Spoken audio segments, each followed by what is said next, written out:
ایک عورت تھی طواف کر رہی تھی اور طواف کے دوران کہتی تھی اللہ میں اس حال میں بھی آپ سے راضی، اے اللہ میں اس حال میں بھی آپ سے راضی۔ تو ایک آدمی نے یہ سنا تو بڑا حیران ہوا، اس نے اس سے پوچھا کہ تو کیوں کہتی ہے کہ میں اس حال میں بھی آپ سے راضی، میں اس حال میں بھی آپ سے راضی؟ اس نے کہا کہ میں طواف ختم کر لوں گی نا تو میں تمہیں اپنا واقعہ سناؤں گی۔ چنانچہ اس عورت نے اپنا واقعہ سنایا کہ میرے 3 بچے تھے، میں گھر کے اندر ایک دن تنور پہ روٹیاں پکا رہی تھی تو میرے بڑے 2 بچے جو تھے وہ گھر میں کھیل رہے تھے کمرے میں، اچانک مجھے شور کی آواز آئی تو وہ کہتی ہے کہ میں نے جب شور سنا تو میں وہیں سب کچھ چھوڑ کے تنور پر آٹا روٹیاں تو میں کمرے کی طرف بھاگی۔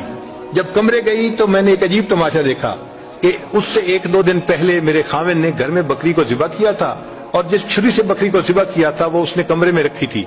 تو میرے دونوں بچے کھیلتے کھیلتے ان میں سے ایک نے دوسرے کو کہا کہ تمہیں پتہ ہے کہ ابو نے بکری کو کیسے ذبح کیا تھا؟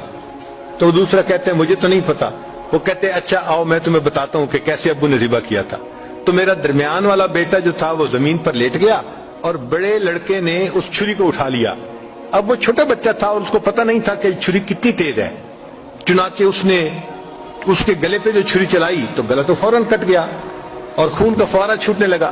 اب جب خون نکلا تو شور ہوا اور میں بھاگی ہوئی آئی تو میں نے دیکھا کہ میرا بچہ خون میں لت پت پڑا تھا اور اس کی جان نکل چکی تھی۔ اب میں نے سوچا کہ میرا بڑا بیٹا کہاں ہے جس نے یہ حرکت کی تھی؟ وہ ڈر کے بھاگ گیا تھا اور کہیں چھپ گیا تھا۔ کہنے لگی میں نے اسے دوسرے کمروں میں دیکھا تو کہیں نظر نہیں آیا۔ جب صحن میں آئی تو وہاں میں نے تنور کے لیے کچھ لکڑیاں رکھی ہوئی تھیں، ان لکڑیوں کے پیچھے وہ جا کے چھپا تھا۔ کہنے لگی میں نے پیچھے سے اس کو جا کے جب دیکھا تو اس نے مجھے کوئی جواب نہیں دیا۔ جب میں قریب گئی تو مجھے پتا چلا کہ اس جگہ کے اوپر ایک سانپ بیٹھا ہوا تھا۔ یہ بچہ چھپنے کے لیے جب لکڑیوں کے پیچھے گیا سانپ نے اس کو ڈسا اور یہ بھی وہاں مرا پڑا تھا۔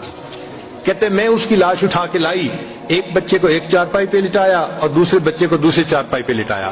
پھر اس کے بعد میں نے فیل کیا کہ میرا تیسرا چھوٹا بیٹا جو کرالنگ کرتا تھا، رینگتا تھا، وہ کہاں ہے؟ وہ مجھے نظر نہیں آ رہا تھا۔ کہنے لگی میں اٹھ کے جب جو ہے تنور کی طرف آئی تو میں نے دیکھا کہ اس نے کرال کیا اور وہ تنور کے اندر گر چکا تھا۔ تو میں نے اپنے زندہ بیٹے کو آگ کے اندر پورا جلتا ہوا دیکھا اور وہ بھی فوت ہو گیا تھا۔ تو میں نے تینوں بیٹوں کی لاشوں کو چارپائی پہ رکھا، پھر ان کو نہلایا، ان کو کفن دیے۔ جب تینوں کے جنازے ایک دن میں گھر سے نکلے تو میں عمرے کے ارادے سے آ گئی۔ اب میں طواف کر رہی ہوں اور اپنے اللہ کو کہہ رہی ہوں اے اللہ میں اس حال میں بھی آپ سے راضی ہوں۔ آپ ذرا غور کیجئے نا اس ماں کے دل پہ کیا بیتی ہوگی کہ ایک دن میں جس کے 3 بیٹوں کا جنازہ گھر سے نکلے اور پھر وہ طواف کرتے ہوئے کہہ رہی ہے اے اللہ میں اس حال میں بھی